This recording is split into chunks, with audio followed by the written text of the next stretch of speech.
நண்பர்களே, ஒரு நிமிடம் கற்பனை செய்து பாருங்கள். நீங்களும் உங்கள் நண்பரும் ஒரு ஹோட்டலுக்கு போறீங்க. அவருக்கு பயங்கரமாக பசி. அதனால் அவர் ஒரு பெரிய பிரியாணி ஆர்டர் செய்கிறார். ஆனால் உங்களுக்கு ஏற்கனவே வயிறு நிறைந்து விட்டது. லேசாக ஏதோ சாப்பிடலாம் என்றுதான் வந்தீர்கள். இப்போது உங்கள் நண்பர் பிரியாணி சாப்பிடுகிறார் என்பதற்காக நீங்களும் ஒரு பெரிய பிரியாணி ஆர்டர் செய்து சாப்பிட்டால் என்ன ஆகும்? செரிமான பிரச்சனை தான் வரும். சரிதானே? சாப்பாட்டில் நாம் செய்யும் இந்த தவறைத்தான் பண விஷயத்திலும் தினமும் செய்து கொண்டிருக்கிறோம். அடுத்தவன் பிட்காயின் வாங்குறான், பக்கத்து வீட்டுக்காரன் ஒரு ஃப்ளாட் வாங்குறார், ஆஃபீஸ் நண்பர் ஆப்ஷன் ட்ரேடிங் பண்ணுறாருன்னு அவங்க ஏன் பண்ணுறாங்கன்னு தெரியாமலே நாமளும் பண்ணுறோம். மார்கன் ஹவுசல் இந்த அத்தியாயத்தில் ஒரு அபாயகரமான உண்மையை சொல்கிறாரு. உலகில் பல முதலீட்டாளர்கள் பணத்தை இழப்பதற்கு காரணம் அவர்கள் தவறான முடிவுகளை எடுப்பது அல்ல. அதற்கு மாறாக அவர்கள் விளையாடாத ஒரு விளையாட்டை விளையாடும் மற்றவர்களை பார்த்து காப்பி அடிப்பதுதான். இன்னைக்கு வீடியோவில் நீங்களும் நானும் ஏன் வேற மற்றவங்களை பார்த்து முதலீடு செஞ்சால் ஏன் நஷ்டம் வரும், இதை பற்றி புத்தகத்தில் இருக்கிற எல்லா உதாரணங்களோடவும் ரொம்ப எளிமையாக பார்க்க போகிறோம். இதுக்கு முன்னாடி நம்ம சேனலை யாராவது சப்ஸ்கிரைப் பண்ணாமல் பார்த்துக்கிட்டு இருந்தீங்கன்னா மறக்காமல் சப்ஸ்கிரைப் பண்ணிக்கோங்க.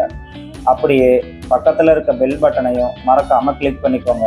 அப்போ தான் நான் போடுற எஃபர்ட் உங்களை வந்து சேரும். சரி மக்களே, வாங்க வீடியோக்குள்ளே போகலாம். மக்களே, பணத்தை பொறுத்தவரை ஒரு பொதுவான விதிமுறை கிடையாது.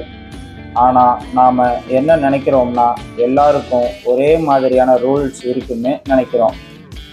உதாரணத்துக்கு 1990s இறுதியில் அமெரிக்காவில் .com பபுள் ஏற்பட்ட போது சாதாரண இன்டர்நெட் நிறுவனங்களின் பங்குகள் கூட எக்கச்சக்க விலைக்கு வித்துச்சு.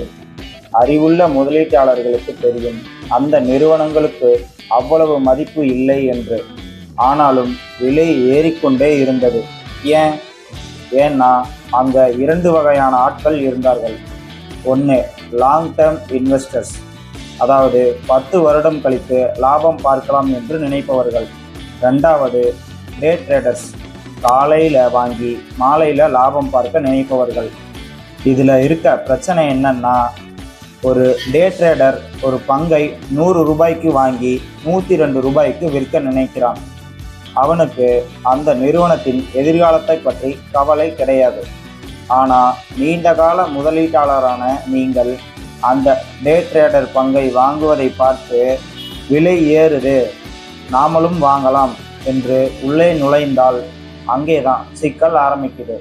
நீங்கள் விளையாடும் விளையாட்டு வேற, அவர் விளையாடும் விளையாட்டு வேற. புத்தகத்தில் மார்கன் ஹவுசல் சில சுவாரஸ்யமான உதாரணங்களை சொல்கிறாரு. விலை என்பது ஒரு சிக்னல் அல்ல.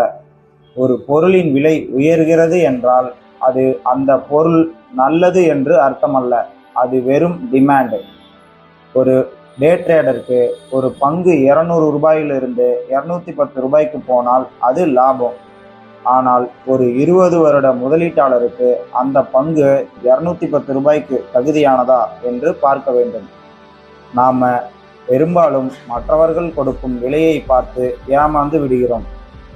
யார் பந்தயத்தில் ஓடுகிறார்கள், அதாவது ஒலிம்பிக் ஓட்டை பந்தயத்தில் 100 மீட்டர் ஓடுபவரும் இருக்கிறார், மாரத்தான் ஓடுபவரும் இருக்கிறார். 100 மீட்டர் ஓடுபவர் வேகமாக ஓடுகிறார் என்பதற்காக மாரத்தான் ஓடுபவர் அதே வேகத்தில் ஓடினால் பாதியிலேயே மயங்கி விழுந்து விடுவார். முதலீடும் அப்படித்தான். உங்களுடைய இலக்கு என்ன, உங்களுக்கு எப்போது பணம் தேவை என்பதை பொறுத்தே உங்கள் முதலீடு அமைய வேண்டும். இப்போ ஒரு முக்கியமான கேள்வி, உங்கள் கேம் என்னன்னு உங்களுக்கு தெரியுமா? நிறைய பேர் இன்ஸ்டாகிராமில் யாரோ ஒருத்தர் சொகுசு கார் வாங்குறத பார்த்துட்டு நாமளும் கிரிப்டோவில் போடலாம்னு நினைக்கிறோம். ஆனால் அந்த நபர் ஒருவேளை கோடிக்கணக்கான சொத்து வச்சிருந்திருக்கலாம். அவருக்கு அந்த 1 லட்சம் நஷ்டமானாலும் கவலை இல்லாமல் இருக்கலாம். ஆனால் உங்களுக்கு அந்த 1 லட்சம் உங்கள் உழைப்பால் வந்த சேமிப்பாக இருக்கலாம். அவர் விளையாடுவது ரிஸ்க் கேம், நீங்கள் விளையாட வேண்டியது சேஃப்டி கேம். புத்தகத்தில் சொல்லப்படும் பாடம் என்னன்னா, நீங்கள் எதற்காக சேமிக்கிறீர்கள், பிள்ளைகளின் படிப்புக்கா, சொந்த வீடு வாங்குவதற்கா, அல்லது 50 வயதில் ஓய்வு பெறவா? இந்த கேள்விக்கான பதில் தெரிந்தால் மட்டுமே மற்றவர்கள் பேசுவதை பார்த்து நீங்கள் குழம்ப மாட்டீர்கள். அடுத்தவர் பேச்சை கேட்டு முதலீடு செய்வது வேறொருவரின் மருந்து சீட்டை வைத்துக்கொண்டு நீங்கள் மருந்து சாப்பிடுவதற்கு சமம். இன்றைய சோசியல் மீடியா காலத்தில் மற்றவர்களை பார்த்து பொறாமைப்படுவது ரொம்ப சுலபமாகிவிட்டது. ஒருத்தர் புது ஐஃபோன் வாங்கினா நமக்கு தேவை இல்லைன்னாலும் நாமளும் வாங்கணும் என்ற எண்ணம் வரும். இதை பணக்காரர்கள் ஸ்டேட்டஸ் கேம் அப்படின்னு சொல்லுவாங்க. ஆனால் செல்வம் என்பது நீங்கள் வாங்கிய ஐஃபோன் அல்ல, நீங்கள் வாங்காமல் வங்கியில் வைத்திருக்கும் அந்த பணம் தான் செல்வம். இதுக்கான தீர்வு என்ன அப்படின்னு கேட்டால், ஒவ்வொரு முறை முதலீடு செய்யும் போதும் உங்களிடமே ஒரு கேள்வியை கேட்டுக்கொள்ளுங்கள். நான் இதை யாருக்காக செய்கிறேன்? எனக்கு தேவை என்பதாலா அல்லது அடுத்தவர்களுக்கு காட்டவா? நீங்கள் யாருக்காகவும் நிரூபிக்க வேண்டிய அவசியம் இல்லை. உங்கள் பணப்பையை விட உங்கள் மன நிம்மதி முக்கியமானது. நீங்களும் நானும் வெவ்வேறானவர்கள்தான் என்பதை ஒப்புக்கொள்வதே நிதி சுதந்திரத்தின் முதல் படி. நண்பர்களே, சுருக்கமாக சொல்லணும்னா, உங்கள் நிதி வாழ்க்கையை மற்றவர்களின் கார் கண்ணாடியில் பார்த்து ஓட்டாதீர்கள்.